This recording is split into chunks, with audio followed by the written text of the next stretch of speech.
This happened in 2022 when I was 24. For context, I am non-binary, assigned female at birth, AFAB, but I have a very feminine appearance. At the time, I was studying in Paris and renting a room in my boyfriend's mother's house in a city over an hour away from Paris, but 20 minutes from Versailles. It was winter break, and I had plans to meet a longtime internet friend for the first time. Our meeting went well, but since I lived far and planned to go to my boyfriend's house later, I needed to leave before midnight. Unfortunately, I didn't leave early enough. I caught a train to Versailles, but had to wait almost an hour for a bus. While waiting, I approached a group of bus drivers to ask which one was driving to my stop. A small man with gray hair, likely in his late 40s or early 50s, told me it was him. He noticed my skirt and said I must be freezing, then offered to let me warm up inside the bus. Since it was freezing, I agreed. As we walked toward the bus, parked in a dark corner, he got very close and started asking personal questions. Where I lived, where I was going, etc. I felt uneasy, but answered vaguely. When we reached the bus, he opened the door for me. Every instinct screamed, "Do not get on that bus," but I ignored them. I stepped inside and sat near the front. The driver followed and started rambling about how the bus was originally designed for the French football team. Twice he insisted I check out the back of the bus, where there were no lights. I quickly texted my boyfriend. "Might not come tonight. Weird bus driver. Call me ASAP." The driver blocked the aisle, watching me, especially my phone and thighs. I prayed for my boyfriend to call. When my phone rang, I exhaled in relief. The driver glanced at the screen and saw my boyfriend's face. He muttered something about smoking a cigarette and stepped outside. I tried to leave, but the door was locked. Panic surged through me. I was trapped. The only people who knew I was there were my boyfriend, the creepy driver, and the other bus drivers who had seen me leave with him. Still on the phone, I returned to my seat and saw him coming back. When he saw me talking, he turned around and left, locking the door again. This cycle repeated 3 times. Each time he would leave, lock the door, return, and lock it again. The last time, he stayed close to the bus. I switched to texting my boyfriend. Through the window, I saw an elderly woman approach him and ask if the bus went to Versailles. He lied and told her to take another bus. At that moment, I knew I was in danger.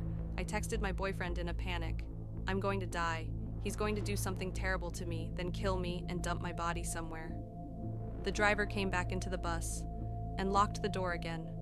We were leaving in less than 10 minutes. Finally, something snapped. I forced myself to stay calm and lied, saying I needed to go back to the train station to use the bathroom. He smirked. "There's a bathroom at the back of the bus." I quickly made up another lie about needing snacks from the vending machine. He hesitated but finally agreed.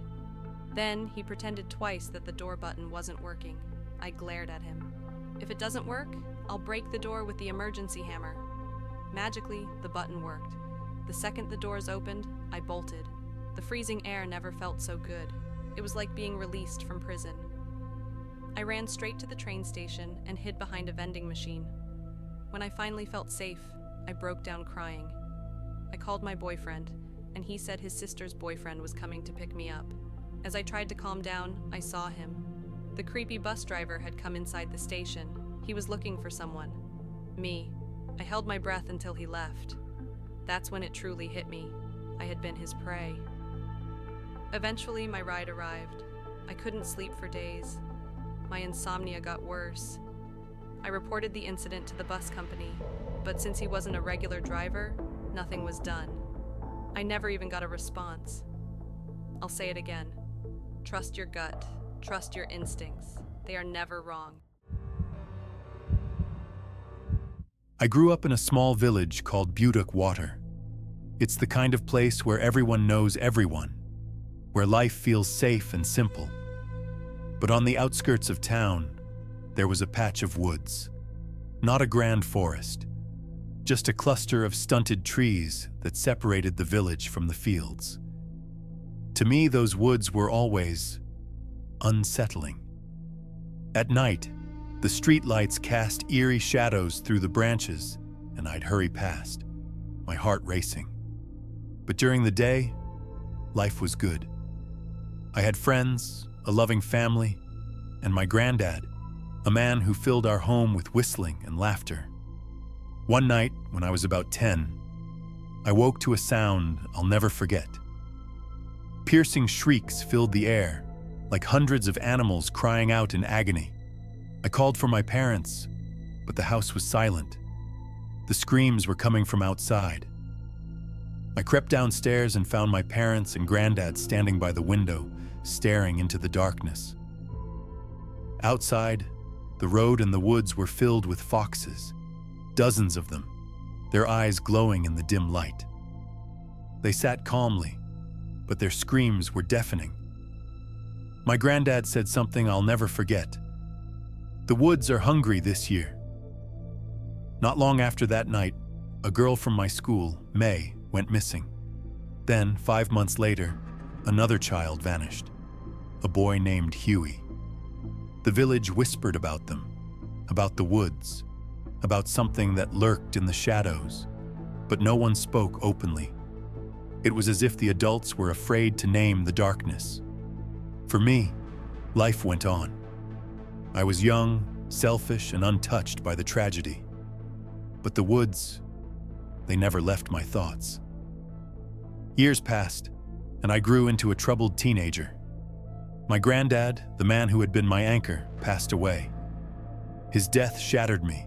I became reckless, skipping school, drinking, and stealing. I even started hanging out in the woods with a homeless man named Alden. He was kind to me, in his own way, and we'd sit and drink together as he told me stories of his time in the army. But the woods, they were always watching. One night the screams returned.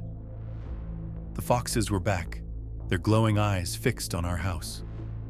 My mother stood at the window, tears streaming down her face. She whispered, "Respite, respite, and nepenthe." I didn't understand then, but I would soon. The next day, Alden was gone. His tent was empty, and no one cared to look for him. But I knew the truth. The woods had taken him, just like they'd taken May and Huey. And I was determined to find out why. Armed with my granddad's old machete, I ventured into the woods at night. What I found defied logic. The woods stretched endlessly, trapping me in a labyrinth of twisted trees. I was lost, terrified, and alone, until a fox appeared. It led me to Alden's body, lifeless and cold. But the foxes, they weren't done with me. They watched, their eyes glowing as I did the unthinkable.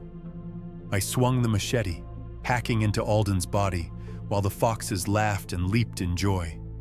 The ground drank his blood, and I realized the woods were feeding. I escaped that night, but the woods never let me go. The nightmares followed me, even as I left Buddock Water behind. Years later, I returned to care for my aging mother. She sits by the window now, knitting and humming a tune, the same tune my granddad used to whistle. When I asked her about it, she said, "It's their song." Last night, the foxes screamed again, and I know the woods are hungry. Some places are more than they seem. Some places remember, and some places hunger. It was a night like any other. Jake had just finished a late shift at work and was driving home along the desolate country roads he knew so well. Cut to the interior of the car. Jake, a man in his early 30s, appears tired but alert, his eyes occasionally flicking to the rearview mirror. The clock on the dashboard read 2:13 a.m. The road was empty and the world seemed asleep. Suddenly, headlights appear in the distance behind Jake's car, growing brighter as they approach. Out of nowhere, a pair of headlights emerged behind him, approaching rapidly. The vehicle behind Jake gets closer, its headlights glaring in his mirrors. The vehicle closed in, its high beams glaring, almost blinding him. Jake squints, adjusting his mirror to reduce the glare. He accelerates slightly, but the car behind matches his speed, tailgating him. Annoyed, Jake sped up, but the car stayed on his tail, matching his every move. Jake's expression shifts from annoyance to concern. He glances at his phone. No signal. The road ahead is empty, with no turnoffs or signs of civilization. A sense of unease settled in. There were no turnoffs, no houses, just miles of empty road. The pursuing car suddenly swerves to the left, attempting to overtake, but then aggressively swerves back behind Jake, flashing its high beams.